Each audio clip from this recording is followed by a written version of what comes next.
Hello again.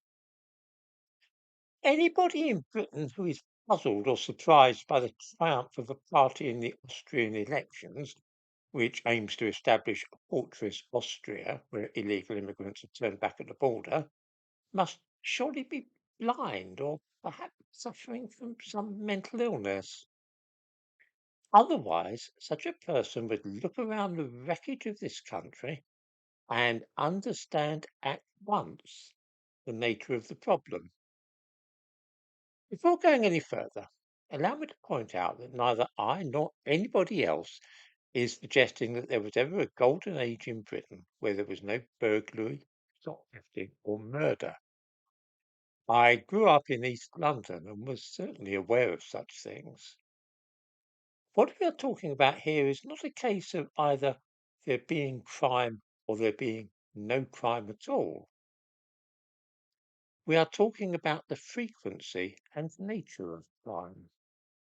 When I mention the 1960s, some fool is bound to say something about the Cray brothers as an instance of violent crime in those days. What they perhaps do not realize is how shocking it was then when a gangster was shot dead in a public house, and it was front page news as something almost unheard of at that time. These days, the shooting dead of one gang member by another is simply a minor item on the news. It will only make headlines if a woman or child is killed in the process. We have become desensitized to the murder of grown men in gangland feuds by the use of firearms. This is the difference between now and then. In just the same way, there were certainly shoplifters in the 1960s.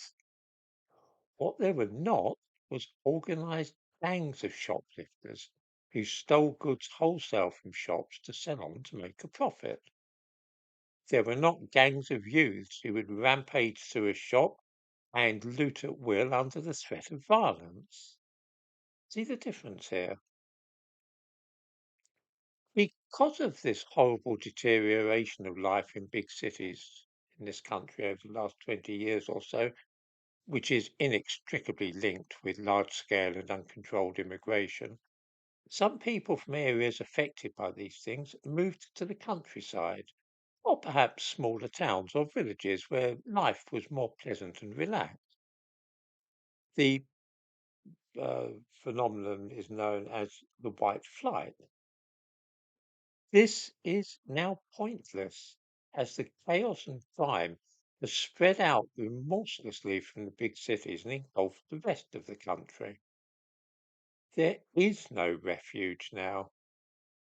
In Loughton, on the edge of London, people who could read the signs started moving out to Norfolk when they retired, as this was a peaceful county, unaffected by the things seen in and around London. Norfolk is no longer the quiet place that it used to be, and the reason is that it has become more diverse.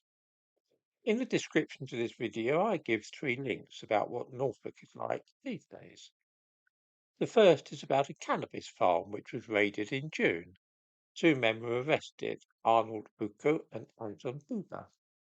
The establishment of such cannabis farms is now rife in Norfolk. For some reason, it seems to be a good location for that kind of thing. It's a really big business there now. The people running it are always Eastern European, and Albanians, Romanians, and so on. Next is a link to a piece about a shoplifting gang, three members of whom were jailed last month. These were three Romanian women called Anchuta Alexandra Ion, Grama Zorilla, and Anna Iosef. They stole £40,000 worth of cosmetics from shops in order to sell them on. This was a commercial enterprise. The last link is about a murder charge in the last few days. A black guy was killed in Norfolk, and among others, a black man from London has been charged with his murder. You see how it is now. The vibrant and lively metropolitan style of life and death has now reached even formerly quiet parts of the country, like Norfolk, and made them increasingly unpleasant places to live. This is the same process which made the Lincolnshire town of Boston the murder capital of England. This kind of situation is associated with immigration, and that is the fact of the matter. One only has to look at the names in the newspapers of those involved in such things. Not all immigrants, of course, but the way things work in Britain is that our regulations and benefit system make this country very enticing to low class criminals and criminals. When they cannot find enough ways to exploit us in large cities like London, because competition there is too stiff among other foreign criminals, they move out to the countryside. The white flight is now swiftly followed by another kind of flight, the flight of chancers and lowlifes from abroad who feel that there will be easier pickings in villages than in heavily built up districts.